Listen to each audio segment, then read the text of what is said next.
जय श्री कृष्णा बच्चों, आप पढ़ रहे हैं कक्षा 4 से हिंदी का पाठ 3 झीलों की नगरी।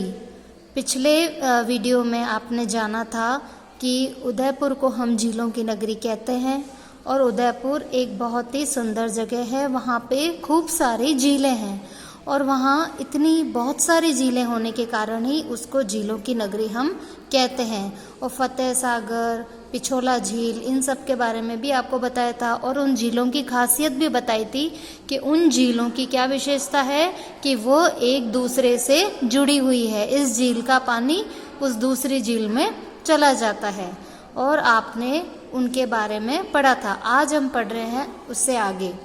पिछोला झील के किनारे महाराणा प्रताप के वंशजों का भव्य महल है।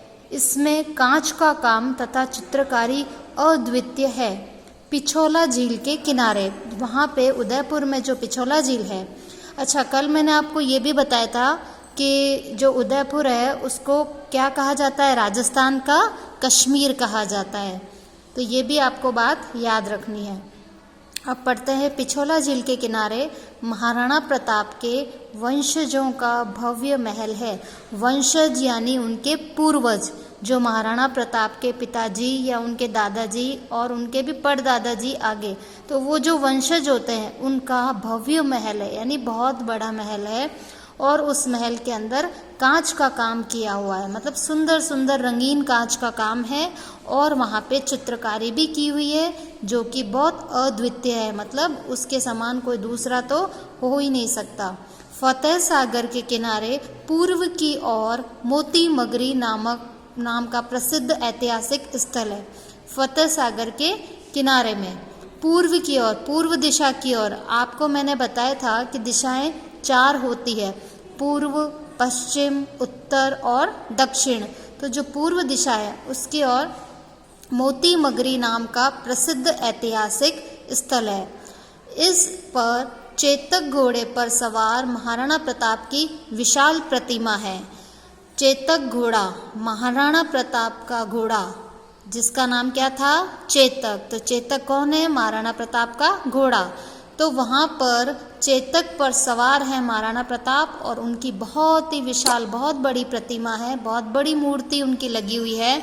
उसी परिसर में महाराणा प्रताप के सहयोगी, जो महाराणा प्रताप हमेशा युद्ध करने और जो राज काम संभालते थे, उसमें उनका सहयोग कौन करते थे? हकीम खां सूरी, भामाशाह, बीलू राणा, पूंजा, मन्ना, झाला आदि की वहाँ पे प्रतिमाएं भी है।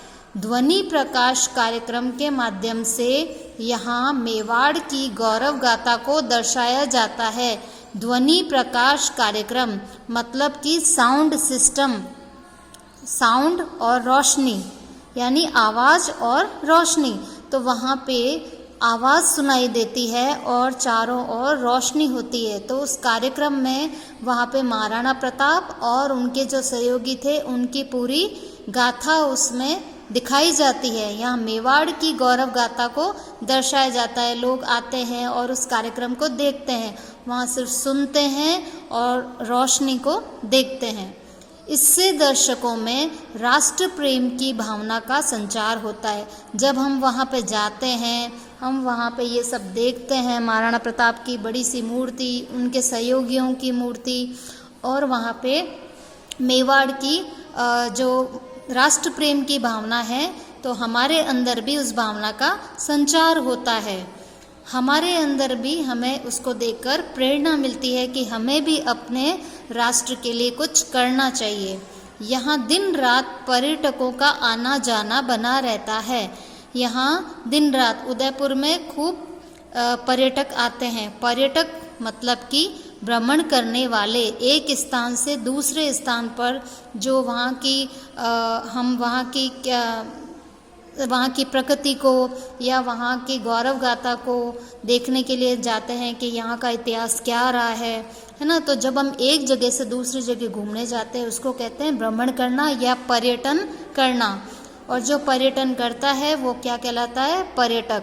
तो वहाँ पे खूब घूमने जाने वालों का आना जाना बना रहता है। फतेह सागर के पास ही उत्तर में स्थित एक पहाड़ी पर नीमच माता का सुंदर मंदिर है।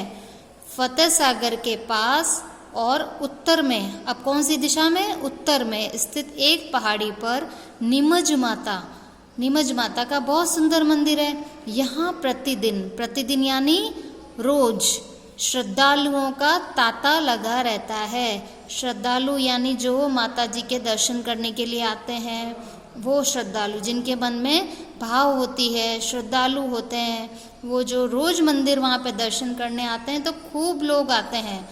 इस पहाड़ी के पीछे ही प्रताप गौरव केंद्र बना हुआ है। इसी पहाड़ी के पीछे क्या बना हुआ है, प्रताप गौरव केंद्र। प्रताप मीन्स हम कर रहे बात महाराणा प्रताप की।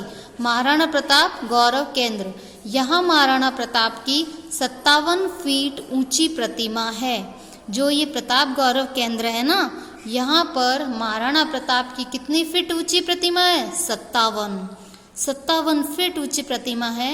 यह प्रताप की 57 वर्ष की आयु में स्वर्गवास होने की याद दिलाती है। हमारे जो महाराणा प्रताप है वो कितनी आयु में स्वर्गवासी हो गए थे, 57। यानी जब महाराणा प्रताप 57 वर्ष के थे तब उनकी मृत्यु हो गई थी, तो उन्हीं की याद में ये 57 फीट ऊंची प्रतिमा बनाई गई है। और यहाँ एक थिएटर भी है। तो जब महाराणा प्रताप 57 वर्ष के थे तब उनकी मृत्यु हो गई, और उन्हें हमेशा के लिए यादगार बनाने के लिए ही उनकी ये 57 फीट ऊंची प्रतिमा वहाँ पे प्रताप गौरव केंद्र में बनाई हुई है। इसमें महाराणा प्रताप के, अच्छा यहाँ पर एक थिएटर भी है।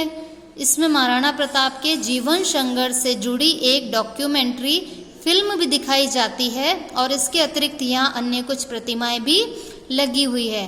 तो यहाँ पर एक थिएटर भी है, मतलब सिनेमा हॉल है छोटा सा, और वहाँ पर महाराणा प्रताप के जीवन संघर्ष, जो महाराणा प्रताप ने अपनी पूरी जिंदगी में 57 वर्ष की आयु तक क्या संघर्ष किया था, वो पूरा उनका इतिहास एक फिल्म के माध्यम से दिखाया जाता है। और लोगों को वहाँ पे आकर उसको देखकर बहुत अच्छा लगता है, क्योंकि पूरा उसमें मेवाड़ का इतिहास उनको दिखाई देता है। और यहाँ इसके अतिरिक्त कुछ अन्य प्रतिमाएं भी लगी हुई है। तो आप भी ज़रूर जाइए उदयपुर, और यहाँ पर प्रताप गौरव केंद्र ज़रूर जाइए। यहाँ पर आपको महाराणा प्रताप की 57 फीट ऊंची प्रतिमा दिखाई देगी, और वहाँ पर आपको उनके सारे सहयोगियों की भी मूर्ति दिखाई देगी। और वहाँ पर जो थिएटर में वहाँ डॉक्यूमेंट्री फिल्म अगर आप देखेंगे तो आपके अंदर भी देशभक्ति की भावना जागृत होगी।